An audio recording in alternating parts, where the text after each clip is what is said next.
더 카피라이트 벌랑즈 투 더 어리지널 라이터 오브 더 컨텐트 앤드 데어 메이비 에러즈 인 머신 트랜슬레이션 리저치. 판용원 작자 소유, 괴기번과 가능 존재. 원문 저작 저저작자 기계번 결과. 학습터 밀리크 퍼널리스 아슬리 다리콘 턴, 댄 멍킨 다이터머컨 키설러헨 달럼 허실 터저머한 메신. B. 이덩 트랑 스페셜 이포트. 곡물 자급률 20% 한국의 선택은 우리나라가 곡물을 주로 들여오는 나라는 미국과 호주, 아르헨티나, 브라질, 우크라이나 등이다. 만약 이런 나라들에서 갑자기 곡물 수출을 금지한다면 어떻게 될까? 우리나라의 식량 공급 체계가 상당한 혼란에 빠질 가능성이 높다. 쌀은 자급률이 92.8%에 달하는 만큼 밥은 어떻게든 먹일 수 있겠지만 육류와 가공식품은 수급에 엄청난 문제가 생길 것이다. 소와 돼지, 닭을 기르는 데 필요한 사료는 원재료 대부분이 외국산 곡물이고 우리나라 식품업계가 사용하는 원료 곡물 역시 80%가 수입산이기 때문이다. 그런데 상상 속에서나 우려했던 일이 현실이 되고 있다. 코로나19 발생 초기부터 나타나기 시작한 곡물 생산국들의 수출 금지 조치가 러시아와 우크라이나 전쟁 이후에는 더 많은 나라로 확산되고 있다. 한국무역협회에 따르면 올해 들어 밀과 옥수수, 파묘, 대두유 등 식품업계의 4대 원재료에 수출 제한 조치가 취해진 건수가 41건에 달했다. 다행히 우리나라의 주요 수입국들은 여기에 아직 포함되지 않았지만 상황은 언제든 돌변할 수 있다. 해외에서 곡물을 수입하지 못할 위험성에 대비하려면 곡물 자급률을 크게 끌어올려야 한다는 목소리가 커지고 있는 이유다. 정부도 이에 부응해 자급률 제고를 위한 다양한 수단을 강구하고 있다.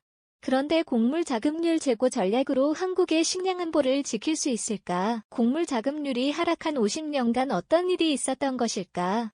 가장 큰 변화는 경제 성장의 대가로 농지 면적이 대폭 감소했다는 점이다. 우리나라 농지 면적은 1970년 229만 8천 헥타르에서 2020년 156만 5천 헥타르로 31.9% 줄었다. 전체 농지의 대략 3분의 1이 공장과 아파트, 상가로 전환된 것이다. 곡물 생산량은 710만 톤에서 429만 톤으로 39.5% 줄었다. 농지가 줄어 생산이 줄어드니 자급률은 떨어질 수밖에 없다. 더 극적인 변화는 육류 소비의 증가다. 1인당 연간 육류 소비량이 1970년 5.2kg에서 2020년 52.5kg으로 10배 늘었다. 그런데 육류, 소고기와 돼지고기, 닭고기 1kg을 생산하기 위해서는 평균적으로 7kg의 곡물이 필요하다.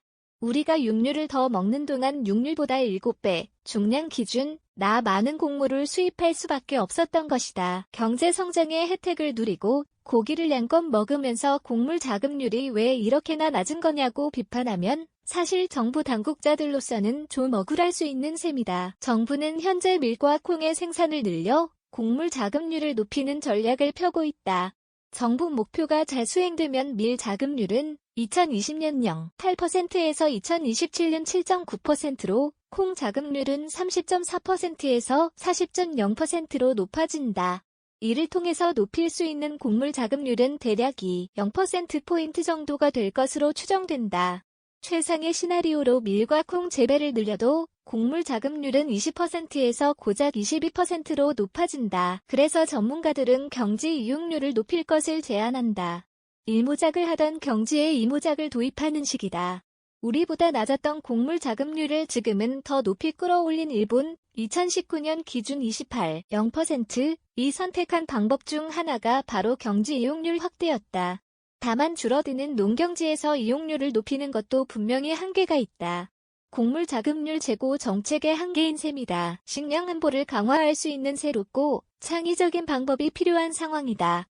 싱가포르 사례가 작은 힌트가 될 수 있다. 식량의 90% 이상을 해외에 의존하는 싱가포르가 식량 안보 지수, 글로벌 푸드 서큐리티 인덱스, GFSI, 세계 1위를 차지한 배경을 이해할 필요가 있다. 식량 안보 지수는 세계 지표로 평가한다. 식량에 대한 경제적인 접근성, 어포더빌리티과 충분한 공급 능력, 어베일러빌리티, 그리고 품질과 안정성, 퀄리티 언드 세이프티이다. 자급률이 낮더라도 외부에서 식량을 조달하는 데 있어서 그 통로가 매우 안정적이고 경제적이면서 품질이 좋으면 식량 안보 지수를 높일 수 있다는 뜻이다. 그런데 해외 농지 개발보다 더 효과적인 방안이 있다. 바로 해외 현지에서 곡물 터미널을 인수하는 것이다. 포스코 인터내셔널은 우크라이나 곡물 터미널 지분 75%를 인수했고 하림, 펜오션은 미국 워싱턴주 롱뷰항에 있는 곡물 터미널의 2대 주주 36.0%로 참여했다. 두 회사가 작년에 취급한 곡물의 양은 115만 톤인데 이 중 절반이 넘는 61만 톤을 국내로 들여왔다. 곡물의 국내 반입이라는 측면에서 보면 해외 농지 개발에 비해 훨씬 효율적인 셈이다. 우리 기업들이 해외 공급망에 적극 참여할 수 있도록 곡물 터미널 인수를 지원하는 정책적 묘수가 절실한 배경이다. 직접적인 지원은 어렵더라도 장기적인 대출이나 세제 혜택 등 간접적인 지원은 충분히 가능하다. 또한 국제 곡물 파동 등 유사시의 가격적인 손해를 감수하고 국내로 들여올 경우에는 손실을 보전해주는 제도적 장치도 필요하다는 지적이다. 물론 곡물 터미널을 보유하고 있어도 해당 국가에서 수출 제한 조치를 취하면 국내로 반입하기 어려운 만큼 터미널 인수 대상 국가를 다변화하는 노력도 동반돼야 한다. 이른바 식량 콤비나트라는 이름의 곡물 가공 유통기지를 건설해 밀과 옥수수, 콩 등 곡물을 해외에서 들여와 가공한 뒤 국내에서 소비하거나 제3국으로 재수출하자는 주장이다. 그렇게 설치된 시설은 유사시 그 자체가 비축기지 역할을 하기 때문에 식량 안보에 크게 도움이 될 수 있다. 여기서 한 발 더 나아가 글로벌 공급망을 좌지우지하고 있는 곡물 메이저들의 터미널을 새만금에 유치하자는 아이디어도 제시되고 있다. 글로벌 곡물 시장은 이른바 ABCD라고 하는 ADM, 번지, 카길, 드레프스 4개사가 전체의 75%를 장악하고 있다. 곡물 메이저들은 타깃 시장 중 하나를 중국으로 보고 있다. 중국의 1인당 육류 소비가 빠르게 늘어나고 있어 사료용 곡물에 대한 수요가 장기적으로 급증할 가능성이 높기 때문이다. 따라서 중국과 가깝고 대형선, 박이 접안할 수 있는 새만금의 곡물 터미널을 설치할 수 있도록 한다면 메이저들이 충분히 관심을 가질 수 있을 것이라는 예상이다. 새만금의 메이저들의 대형 터미널이 있으면 식량 대란 등 위기 때 우리나라 식량 안보의 파수꾼 역할을 할 수 있다. 식량 안보에서 점차 중시되는 것은 바로 첨단 기술의 활용이다. 최근 들어 큰 관심을 받고 있는 에그테크와 푸드테크, 바이오테크를 식량 안보 강화 전략에 접목하자는 것이다.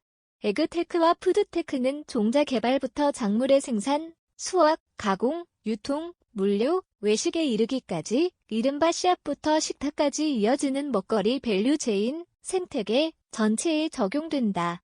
이 밸류체인 단계마다 첨단 기술을 접목하면 식량 안보를 강화할 수 있다. 예컨대 디지털 육종 기술을 활용해 수량성과 내병성이 우수한 종자를 개발하고 스마트 농업을 통해 곡물 농사의 단위 면적당 생산성을 높이는 것은 식량 안보에 직결되는 일이다. 최근 들어 각광받는 식물성 대체육이나 배양육, 대체 탄수화물 등 푸드테크 산업을 키우는 것도 식량 안보에 도움이 된다.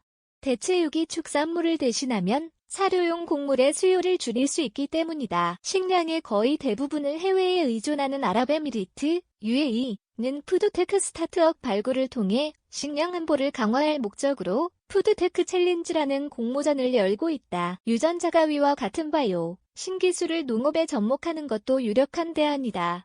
유전자 가위는 유전자 변형 농작물, GMO처럼 외부 유전자를 주입하는 게 아니라 특정 전자를 잘라내 염기서열 일부를 바꾸는 기술로 미국과 일본 등 선진국에서 적극 상용화하고 있다. 영국은 유전자 가위를 아직 승인하지 않고 있는 유럽연합 EU에서 탈퇴하자마자 유전자 가위 승인에 착수했다. 테크 분야에 대한 투자를 늘리기 위해서는 한국투자공사, 킥과 같은 국부 펀드를 활용하는 방안도 검토할 필요가 있다. 식량 자급률이 10%에 그치는 싱가포르는 국부 펀드인 테마섹과 싱가포르 투자청, 을 활용해 종자회사와 수직농장, 식물성 대체육 회사 등에 적극 투자하고 있다.